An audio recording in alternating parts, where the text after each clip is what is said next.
Good morning students. तो last class में अपन ने एसएफटी थ्योरी चल रहा था अपना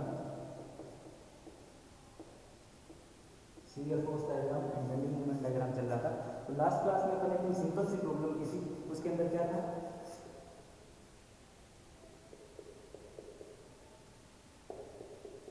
एक सिंपलेस्ट मॉडल बीम था। तो इसमें आपने क्या कर दिया था, एक मिडल में आपने क्या लगाया था, एक लोड लगाया था।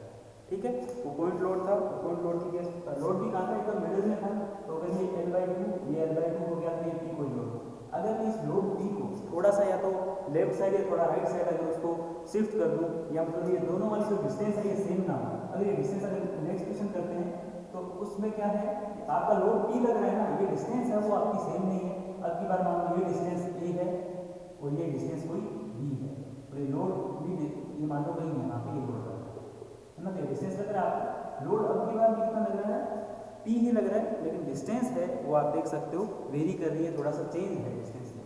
ठीक है, ये A है और ये है।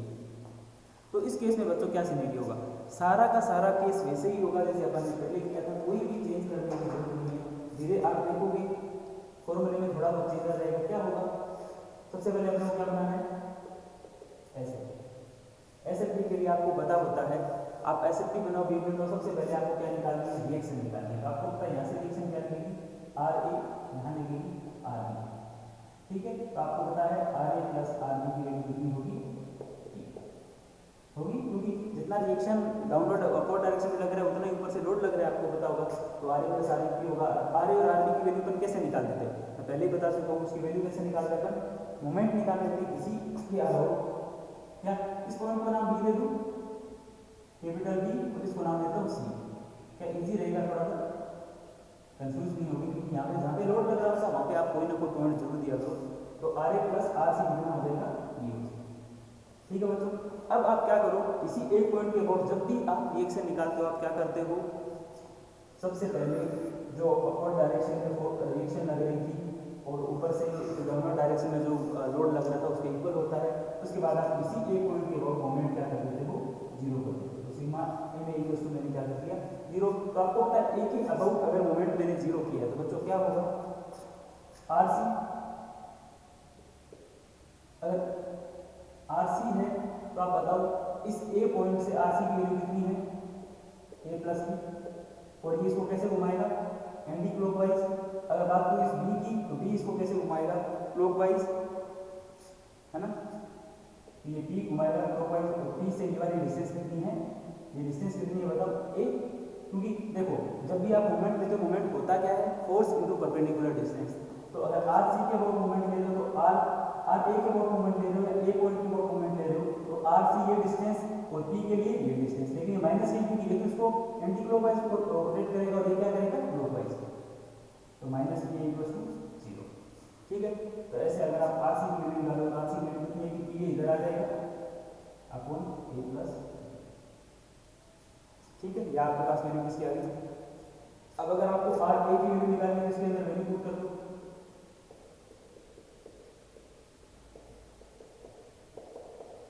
इससे अगर आप RA की वैल्यू निकालो तो कितना आएगा, ये सोल्व करोगे तब आ जाएगा PV अपॉन A। तो RA की वैल्यू और RC की वैल्यू आपके पास दोनों रिएक्शन आ गई। तो आपके पास दोनों रिएक्शन आ चुकी है। अब आपको क्या करना है, सिंपल सा आपको मोमेंट निकालना है, सॉरी शियर फोर्स निकालना है और बेंडिंग मोमेंट निकालना है। तो शियर फोर्स निकालने के लिए आप क्या करते हो,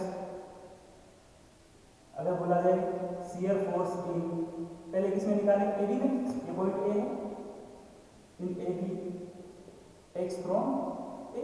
लास्ट वाली क्लास में हमने ये देखा था, आप क्या करते थे, कोई एक ये वाला पार्ट ले लिया आपने x। ठीक है, तो ये डिस्टेंस कितनी है, अगर आप शियर फोर्स निकालोगे इसे तो आप क्या करोगे, Sx निकालोगे, Sx कितना होगा, लेफ्ट साइड में अपवर्ड डायरेक्शन, आपने शियर फोर्स की डायरेक्शन देखी थी, लेफ्ट साइड में अपवर्ड होता है तो आप क्या लेते हो, पॉजिटिव, और राइट साइड में अगर डाउनवर्ड होता है तो आप क्या लेते हो, पॉजिटिव, और अगर लेफ्ट में अगर डाउनवर्ड होगा, इधर अपवर्ड होगा तो आप क्या लोगे, नेगेटिव, इसको लेते हो पॉजिटिव। ये आपको मैं बता चुका हूँ, आप पहले वाली क्लास में भी देख चुके हो। तो Sx क्या होगा, प्लस R, और RA की वैल्यू आपने निकाली थी कितनी, PV अपॉन A प्लस। ठीक है, अब अगर आपको निकालना हो, ये तो हुआ Sx की बात, ये A पे भी इतना होगा क्योंकि Sx कहाँ से कहाँ तक, ये अगर length x equal to L/2 हो, है ना, ये एक्स ए की बात करूँ चाहे बी की बात करूँ, क्योंकि ए से लेके बी तक और कोई भी लोड नहीं लग रहा है, इसका मतलब यहाँ पे भी पी बी अपॉन ए प्लस बी होगा, क्योंकि ये वाला जो फॉर्मूला है ये फिक्स है। क्या लेंथ पे डिपेंड कर रहा है? ये लेंथ पे डिपेंड नहीं कर रहा, यहाँ तक ये सेम है। अगर अपन नेक्स्ट बात करें कि बी से लेके सी तक अगर बात की जाए, CL force in BC x from, देखो अब अपन क्या करते हैं, इस BC के अंदर शियर फोर्स निकालना है, नेक्स्ट ले लिया मैंने कहां से, इस BC। ठीक है बच्चों, तो अगर मैं शियर फोर्स लेता हूं तो देखिए एक्स कहां से लूंगा बताऊं मैं, एक्स मैंने बी से लिया, तो एस बी और एस सी के लिए अगर ये वाली डिस्टेंस इधर देखो तो इधर कितने फोर्स लग रहे हैं, एस एक्स में इधर कितना लग रहा है, आर ए और डायरेक्शन में और माइनस इतना ही फोर्स है। एक बार और देख के बताइए, एस एक्स आर ए होगा और बी बी से, तो आर ए है पी बी अपॉन ए plus b minus b, solve करेंगे कितना आएगा बताओ, माइनस पी ए अपॉन ए प्लस बी, इसको सोल्व करोगे तो कितना आएगा, माइनस पी ए अपॉन ए प्लस बी। ठीक है बच्चों, तो ये कहां से कहां तक चलेगा, ये चलेगा एस बी से लेके एस सी तक, कितनी वैल्यू होगी, पी ए अपॉन ए प्लस बी और किसका माइनस। देखो पी ए आएगा कि पी बी आएगा, बताओ एक बार सोच के बताओ, सोच के बताइए, पी ए आएगा कि पी बी आएगा,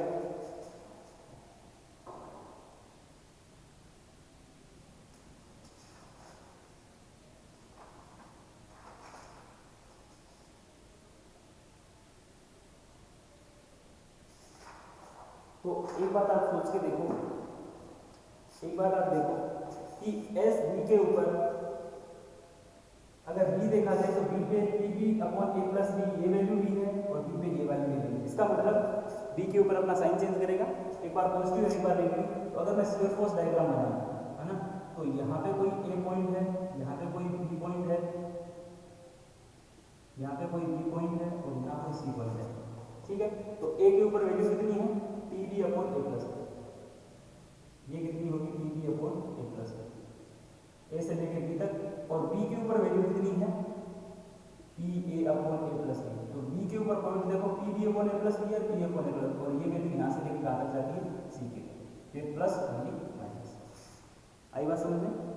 तो ऐसे क्या बनेगा आपका शियर फोर्स डायग्राम। ठीक है बच्चों, देख सकते हो, क्योंकि ए की वैल्यू देखो आपको पता है इसमें ए की वैल्यू ज्यादा है ना, तो आपने लेंथ भी डालिए ज्यादा लीजिए, क्योंकि ए देखो यहाँ पे ज्यादा लिए, बी कम लिया, और ये लेंथ देखो इसकी बजाय ये वाली लेंथ नीचे वाली ज्यादा है। ठीक है, तो ये आपका क्या हुआ, ये हुआ आपका ऐसा। ऐसे बच्चों अगर आपको बीएमडी बनाना हो, क्या बनाना हो, बेंडिंग मोमेंट डायग्राम बनाना हो, तो सबसे पहले देखो bending moment in A B X from, procedure कैसा भी क्वेश्चन आ जाए प्रोसीजर चेंज नहीं होगा, है ना, प्रोसीजर हर बार यही रहेगा, आपको टेंशन लेने की जरूरत नहीं है। अगर एक्स फ्रॉम आप देखते हो, एक्स फ्रॉम ए लेते हो, तो बच्चों अगर एक्स फ्रॉम ए लेते हो तो आप देखो लेफ्ट साइड देखो अपवर्ड सेगिंग होगा, पॉजिटिव होगा, और आर ए इंटू एक्स, क्योंकि मोमेंट होता क्या है, R A into x. R A कितना है, आर ए की वैल्यू आपने निकाली थी, पी बी अपॉन ए प्लस बी इंटू। अगर एम ए की बात करता हूं तो एम ए के केस में एक्स कितना होगा बच्चों, 0, और अगर एम बी की बात करता हूं तो बी के केस में एक्स इक्वल टू कितना होगा बताओ, यही होगा, है ना। तो एम ए जब एक्स इक्वल टू 0 है तब आपका आ जाएगा एम ए, और अगर एक्स इक्वल टू ए होगा तब आ जाएगा एम बी, क्योंकि बी पे आपकी वैल्यू कितनी है, एक्स की ए है, तो जब 0 पुट करूंगा तो एम ए की वैल्यू 0, और यहाँ पे ए पुट करूंगा तो P B into A upon A plus, तो कुल मिला के P A B upon A plus. ठीक है बच्चों, ऐसे ही मैं फाइंड आउट करता हूँ मोमेंट किसमें, bending moment in B C X from B,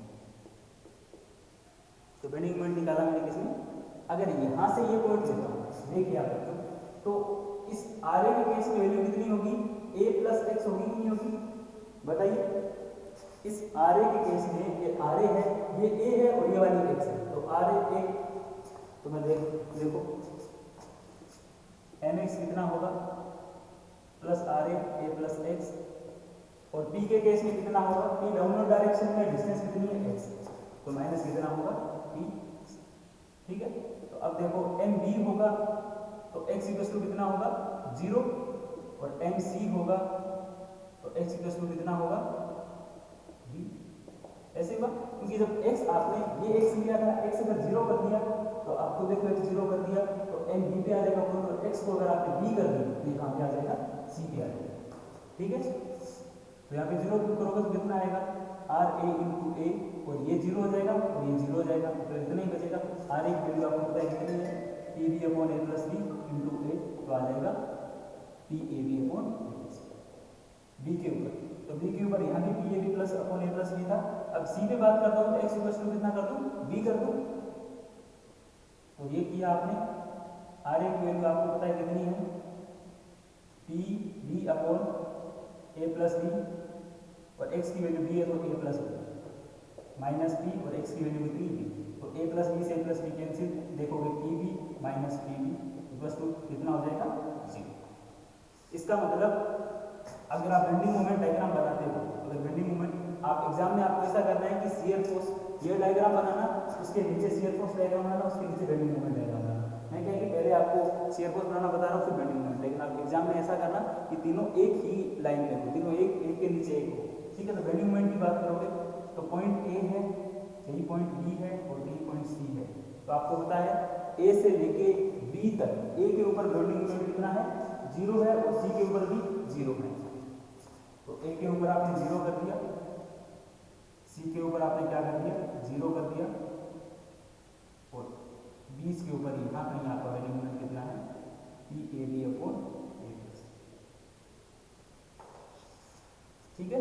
तो ऐसा आपका क्या हो जाएगा, बेंडिंग मोमेंट प्लस बनेगा, पॉजिटिव ऊपर की साइड बनेगा, तो ऐसा आपका बेंडिंग मोमेंट डायग्राम बनेगा, ठीक है बच्चों। समझ में आया कैसे बनाते हैं। तो ये थी सिंपल लोडिंग बोल सकते हैं या कंसंट्रेटेड लोड, ठीक है। अब हम बात करते हैं नेक्स्ट क्वेश्चन में यूनिफॉर्म डिस्ट्रीब्यूटेड लोड, किसकी, यूडीएल। तो नेक्स्ट क्वेश्चन है वो किसका है, यूडीएल का। नोट डाउन कर लेना।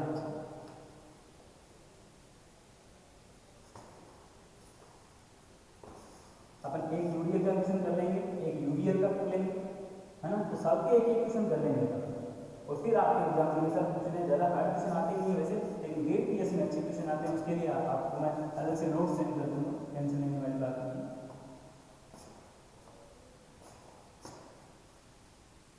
देखिए नेक्स्ट क्वेश्चन की बात करते हैं, जिसके अंदर लोड कैसा है, यूडीएल। कैसा लोड है, यूडीएल। यूडीएल का मतलब मैंने बता दिया था, यूनिफॉर्मली डिस्ट्रीब्यूटेड लोड।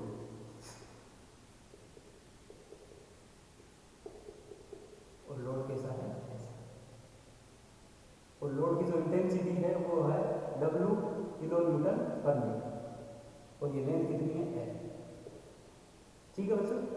ये लेंथ L है और W अभी अब की बार में नीचे डायग्राम बनाया था, तो ये डायग्राम होगा SFD का, और ये डायग्राम होगा EMD का। एग्जाम में आप ऐसा ही करना है, इसके नीचे बनाना तो इजी रहेगा, ठीक है।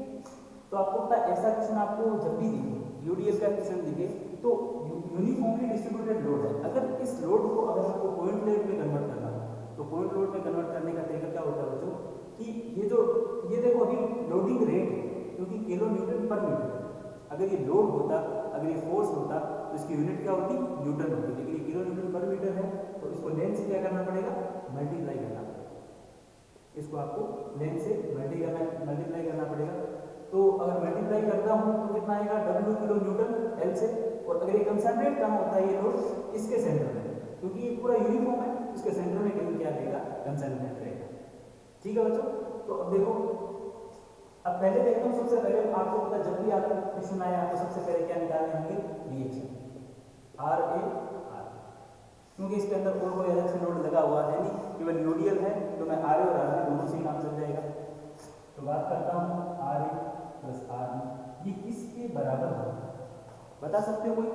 ये तो लोडिंग रेट है, इसको L से मल्टीप्लाई करूंगा तो W किलो न्यूटन हो जाएगा, मीटर से मीटर कैंसिल हो जाएगा, तो ये बराबर होगा W किलो, क्योंकि इसको लोड में कन्वर्ट करने का तरीका क्या होता है, W किलो न्यूटन पर मीटर इंटू L मीटर, तो मीटर से मीटर कैंसिल, और W into L kilo Newton, ठीक है बच्चों। तो ये तो हुआ सिग्मा F भी आपने कर दिया,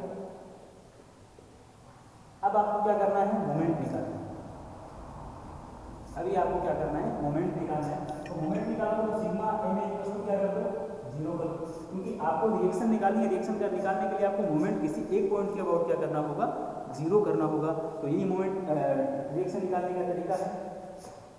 तो एम ए के अबाउट अगर आपने 0 किया, अगर एम ए के अबाउट 0 किया तो आप देखिए ये आएगा आर इंटू लेंथ कितनी है ए के अबाउट एल, तो एल ये इसको ऊपर डायरेक्शन में, और ये लोड डाउनवर्ड डायरेक्शन में, लोड कितना है W इंटू एल, और ये कंसंट्रेट कहाँ होगा, एकदम सेंटर पे। तो मोमेंट के लिए क्या करते हैं, लोड इंटू परपेंडिकुलर डिस्टेंस, तो परपेंडिकुलर डिस्टेंस L/2 का कहीं L/2 इक्वल्स टू 0। ठीक है बच्चों, तो ये आ जाएगा आपके पास L से L कैंसिल, तो RB की वैल्यू कितनी आ जाएगी, WL/, तो आपको पता है RB की वैल्यू WL/2 होगी, तो RA plus RB equals to WL है, तो RA की वैल्यू कितनी हो जाएगी, WL/, ये क्या है। तो बच्चों RA और RB की वैल्यू आपने क्या कर दी है, फाइंड आउट कर ली है इजीली। तो देखिए RA RB की अगर वैल्यू आ गई तो अब आपको करना क्या है, वैल्यू निकालनी है शियर फोर्स। तो बात करते हैं शियर फोर्स की AB और X फ्रॉम सेम तरीका होगा, कोई भी डिफरेंस नहीं है।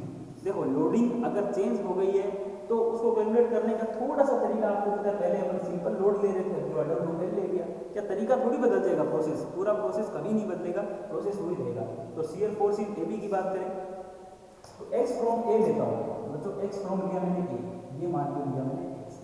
तो लेफ्ट साइड देख लो, लेफ्ट साइड कितना है, अगर SX की बात की जाए तो लेफ्ट साइड कितना है, एक तो RA लग रहा है अपर डायरेक्शन में, क्योंकि अपर डायरेक्शन में क्या लेंगे, पॉजिटिव, और एक नीचे की तरफ इस लोडिंग का भी लग रहा है, तो लोडिंग कितनी है, रेट है W, और ये डिस्टेंस कितनी थी, X, तो लोड तो इतना लग रहा था। अगर मोमेंट होता तो मैं इसको X वैल्यू से मल्टीप्लाई भी करता, लेकिन अभी मुझे केवल लोड निकालना था, इसलिए मैंने क्या कर दिया, RA माइनस WX कर दिया। ठीक है बच्चों, अब अगर बात करता हूँ SA की, तो SA के केस में X कितना होगा, बताइए बच्चे, 0 होगा कि नहीं होगा, 0 होगा, तो वहाँ पे लोड कितना होगा, RA है कितना, WL। अगर मुझे निकालना होगा SB, तो X कितना होगा, L होगा कि नहीं होगा, L होगा, तो कितना होगा, RA माइनस WL। तो बताओ RA माइनस WL की बात करेंगे तो RA कितना है, WL/2 माइनस WL, तो कितना आएगा, माइनस WL/2। देखिए बच्चों, A के ऊपर शियर फोर्स पॉजिटिव है कि नहीं, और B के ऊपर शियर फोर्स है नेगेटिव। इसका मतलब अगर ऐसा केस आपको दिख जाए जहाँ पे और कोई भी लोड नहीं लगा हुआ है, इसके बीच में यहाँ पे पॉजिटिव आ रहा है, यहाँ पे नेगेटिव आ रहा है, इसका मतलब कहीं ना कहीं शियर फोर्स ने अपनी साइन चेंज की थी। अब आपको पता नहीं कहाँ चेंज की थी, तो अगर ये निकालना है कहाँ चेंज की थी शियर फोर्स ने अपनी लाइन, तो आप देख लो कि SX प्लस को किसको कर दो, 0 कर दो, तो SX ये रहा, इसको 0 पुट करोगे तो क्या होगा, RA minus WX equals 0, RA की value WL/2 equals to WX, W से W cancel, X equals to L/2। इसका मतलब अगर यूनियल होता है तो वो अपना साइन कहाँ चेंज करेगा, उसके एकदम मिडल से अपना साइन चेंज करेगा। तो अगर आपको बोला जाए कि इसका यूनियल कैसा बनेगा, इसका शियर फोर्स डायग्राम कैसा बनेगा, आपको बताइए, अगर यूनियल रहता है तो उसका शियर फोर्स डायग्राम ट्रायंगुलर बनता है, और जो BMD है वो क्या कैसा बनता है, पैराबोला बनता है, ये आपको बताया था। तो यहाँ से कुछ WL/2, और ये कोई पॉइंट आपको पता होगा सेंटर होगा इसका, तो यहाँ पे अपना साइन चेंज करेगा, और ये आपका, तो ये भी WL/2, ये सेम है, ये डायग्राम में थोड़ा सा दिख रहा होगा, और ये भी कितना होगा, WL/2, और यहाँ पे आपका साइन चेंज किया जहाँ पे L/2 के ऊपर, तो ये पॉजिटिव होगा बच्चों, और ये क्या होगा, नेगेटिव। बहुत आसान है, अगर करके देखोगे तो आपको बिल्कुल आसान लगेगा, अगर आप नहीं करके देखोगे तो आपको मुश्किल लगेगा बिल्कुल। तो ये आपका क्या बन गया बच्चों, शियर फोर्स डायग्राम। ठीक है, अब नेक्स्ट अपन बात करते हैं शियर फोर्स डायग्राम के बाद बेंडिंग मोमेंट डायग्राम की। अब बच्चों बेंडिंग मोमेंट डायग्राम में क्या है, कुछ भी तो नहीं, बेंडिंग मोमेंट इन AB और X from A, X from, अगर आपने AB में आपको निकालना है, X फ्रॉम A लिया है, अब बताइए अपवर्ड डायरेक्शन में कितना कितना मोमेंट लग रहा है, बताइए। अगर MX की बात की जाए तो अपवर्ड डायरेक्शन में अगर ये मैंने यहाँ तक लिया है तो RA इंटू X प्रोसीजर बच्चों सेम रहेगा, कुछ भी चेंज नहीं होगा। तो माइनस की बात करूं तो W इंटू एक्स और मोमेंट लगेगा फिर बीच में रहेगा तो x बाई टू, तो माइनस W इंटू एक्स और x बाई टू, यही लगेगा। बताइए यही लगेगा कि नहीं लगेगा? तो अगर बात करूं मैं एम ए की बात करूं तो एम ए के ऊपर मोमेंट कितना लगना चाहिए बताओ? x की वैल्यू एम ए पे कितनी है? 0 है तो मोमेंट कितना आएगा? 0 आएगा कि नहीं आएगा? बिल्कुल सर 0 आएगा। अगर मैं बात करूं एम बी की, अगर मैं बात करता हूं एम बी की, तो एम बी में x इक्वल टू एल है, तो x equal to L put करो, आएगी तो w L by two into L minus w L L by two, तो w L square by two minus w square by two 0। मतलब a के ऊपर भी मोमेंट 0 है, b के ऊपर भी मोमेंट 0 है। इसका मतलब c के ऊपर और चेक करते हैं क्योंकि c के ऊपर क्या था? शियर फोर्स साइन चेंज कर रहा था। और बच्चों मैंने एक कंडीशन दिखाई थी, जहां पे शियर फोर्स अपना साइन चेंज करे वहां पे बेंडिंग मोमेंट मैक्सिमम होता है, ये मैंने बताया था। तो आप इस पॉइंट पे भी बेंडिंग मोमेंट निकाल के देख लो कहां पे? l बाई टू पे। तो एम सी यहाँ पे x कितना है? l बाई टू है, पुट करो w l by two into L by two minus w l by two into L by four, क्योंकि x बाई टू था तो l बाई फोर हो जाएगा। तो हो जाएगा w l square by four minus w l square by eight. ठीक है, इसको सोल्व करेंगे तो कितना आएगा? w l square by eight. तो w l square by four में से w l square by eight करेंगे तो कितना आएगा? w l square by eight. ठीक बच्चों, तो आप देखो ए पे भी 0, अब आपको पता होना चाहिए। जब इसका मैं बेंडिंग मोमेंट डायग्राम बनाऊंगा तो यहाँ पे 0 है, यहाँ पे 0 है और यहाँ पे एक मैक्सिमम है। और आपको पता है कि अगर स्क्वायर में आ रहा है, देखो x स्क्वायर आ रहा है, इसका मतलब बनेगा क्या? पैराबोला। तो आपका ऐसा कुछ बनेगा। ठीक है, आपको फिर भी पता करना होगा कि सर इसके ऊपर यहाँ पे इसकी यहाँ पे स्लोप 0 होगी, कैसे होगा, है ना? तो बच्चों आपको स्लोप अगर निकालना हो तो स्लोप निकालने का तरीका होता है, आप देख लो dm बाई dx एट ए, क्योंकि यही क्या होता है ऐसे, ये अगर इक्वल्स टू 0 है, आप बताओ शियर फोर्स ए पे 0 है क्या? अगर शियर फोर्स वहाँ पे 0 नहीं है ए के ऊपर, तो वहाँ पे आपका जो साइन होगा वो कैसा बनेगा? वहाँ पे आपका एंगल भी कभी भी 0 नहीं होगा। ठीक है, और अगर मैं बात करूँ dm बाई dx 8c, जहाँ एस की बात करूँ वहाँ पे देखोगे कि वहाँ पे आपका शियर फोर्स कितना है? 0। अगर शियर फोर्स 0 है तो वो केस क्या होगा? उस टाइम आपका ऐसे आपकी शेप होगी, ये वाली सी वाली, तो वहाँ पे क्या होगा? 0 डिग्री होगा। ठीक है, तो इस बात का बच्चों ध्यान रखना। जैसे अपन बेंडिंग मोमेंट और शियर फोर्स आज अपन ने 2 क्वेश्चन किए हैं, है ना? और आगे अपन यूवीएल करेंगे उसके बाद, और यूवीएल करने के बाद एक आध क्वेश्चन और कराऊंगा और इस यूनिट में ज़्यादा कुछ मैं आपको करवाऊंगा नहीं होगा। ठीक है, और आप प्रैक्टिस करते रहना। जो आपको डाउट हो आप यूट्यूब पे उस पर आप कमेंट बॉक्स में कमेंट करके मुझे बता देना। Thank you.